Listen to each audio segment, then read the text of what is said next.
এই সবকিছু নিয়ে বিস্তারিত জানাতে সেখান থেকে আমাদের সঙ্গে যুক্ত হয়েছেন সিউল আহমেদ। সিউল, বৈঠক শেষে ব্যবসায়ী নেতারা কি জানালেন, সেই সঙ্গে সম্পাদকদের সঙ্গে বৈঠকটি কতক্ষণ চলবে?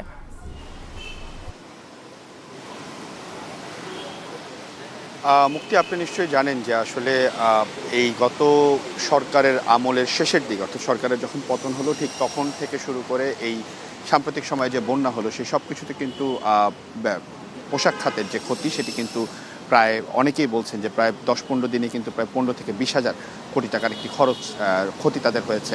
এবং এই ক্ষতি পোষাতে কিন্তু গত কয়েকদিনে আমরা দেখেছি প্রায় অনেকবার এই যে প্রধান উপদেষ্টা সহ অন্যান্য যে উপদেষ্টা রয়েছে তাদের সাথে কিন্তু ব্যবসায়িক নেতারা বৈঠক করেছে। তারই পরিপ্রেক্ষিতে আমরা দেখেছি যে আজকে সকালবেলা ঠিক 10:30টার সময় কিন্তু প্রধান উপদেষ্টার যে বাসভবন রয়েছে যমুনা, সেখানে 6 সদস্যের ব্যবসায়িক প্রতিনিধি দল বৈঠক করেছেন। এবং তারা বৈঠক থেকে বের হয়ে গণমাধ্যমের কাছে যেটি জানিয়েছে সেটি হচ্ছে গত 2-3 দিন যাবৎ যেই পোশাক খাতের যেই কারখানাগুলো রয়েছে, গার্মেন্টসগুলো রয়েছে, সেখানে কিন্তু শ্রমিকরা আন্দোলন করছে এবং তাদের যে দাবি দেওয়া সেগুলোর মধ্যে কয়েকটি দাবি দেওয়া নিয়ে কিন্তু এখান ব্যবসায়ী যারা রয়েছে, ব্যবসায়িক নেতা যারা রয়েছেন, তারা কিন্তু বলছেন সেই দাবি দেওয়াগুলো অযৌক্তিক। ব্যবসায়ীরা এছাড়াও বলেছেন যে তাদের যে পোশাক শ্রমিক কারখানায় কিংবা তাদের যে গার্মেন্টস শিল্পে রয়েছে সেখানকার নিরাপত্তা যেন সর্বোচ্চ নিশ্চিত করা হয়, সেই বিষয়েও কিন্তু কথা হয়েছে প্রধান উপদেষ্টার সাথে। এবং আপনি নিশ্চয়ই জেনে থাকবেন যে গত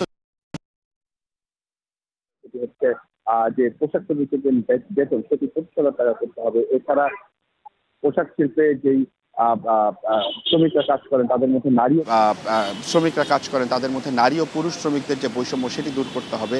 এছাড়া তাদের যে সুযোগ সুবিধা সেগুলো কিন্তু বৃদ্ধি করতে হবে। তাদের যে শিফট, সেই শিফটের সময়ও কিন্তু সেই ঘন্টা থাকে সেটিও কিন্তু কিছুটা কমানোর দাবি করেছেন। এবং সাম্প্রতিক সময় ব্যবসায়িক যারা রয়েছেন তারাও কিন্তু জানিয়েছিলেন যে এই কিছু কিছু দাবি কিন্তু একদমই অযৌক্তিক এবং সেগুলোর জন্যই তারা নিরাপত্তা চেয়েছেন প্রধান উপদেষ্টার কাছে। এবং ঠিক আজকে 11টার পর থেকে আমরা দেখেছি যে বিভিন্ন গণমাধ্যমের প্রিন্ট মিডিয়ার বিভিন্ন গণমাধ্যমের যারা সম্পাদক রয়েছেন তারা কিন্তু একে একে এই যমুনায় ভিতরে প্রবেশ করেছেন এবং সেই খবরটি হয়তো আমরা দিতে পারবো। তাদের সাথে যে বৈঠক রয়েছে সেই বৈঠক শেষে তারা যখন গণমাধ্যমের সাথে কথা বলেন তখন হয়তো আমরা আপনাকে আরও বিস্তারিত জানাতে পারবো। মুক্তি, এই ছিল আমার কাছে সর্বশেষ তথ্য যমুনা থেকে।